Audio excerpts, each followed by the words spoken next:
एक किसान था जिसके दो बेटे थे। वह बहुत ही आलसी और निकम्मे थे। वह अपने पिता को कामकाज में हाथ बटाने के बजाय आलस किया करते थे, इधर उधर घूमते फिरते थे। किसान को अपने बेटों की बहुत फिक्र थी। वो सोचते थे कि मेरे मरने के बाद इनका क्या होगा? ये अपना पेट कैसे भरेंगे, अपने परिवार को कैसे संभाल पाएंगे?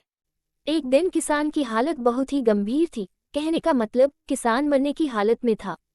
तभी किसान ने अपने दोनों बेटों को बुलाकर उनसे कहा कि हमारे खेत में एक खजाना गिरा हुआ है, लेकिन वह किस जगह है उसकी जानकारी मुझे भी नहीं है, लेकिन खोदने बाद तुम्हें वो खजाना मिल जाएगा। इतना कहकर किसान भगवान को प्यारे हो गए। खजाने की खबर सुनकर दोनों बेटों के मन में लालच आ गया और वो दोनों खेत पर चले गए और खेत को खोदने लगे। खजाने के लालच में कुछ ही दिनों में पूरे खेत को खोदने के बाद वह घर जाकर बैठ गए और वह अपने पिता को कोसने लगे। इसी तरह कुछ महीने बीत गए और वर्षा ऋतु का आगमन हुआ। किसान के बेटों के पास पेट भरने के लिए सिर्फ एक ही जरिया था, वो है खेती।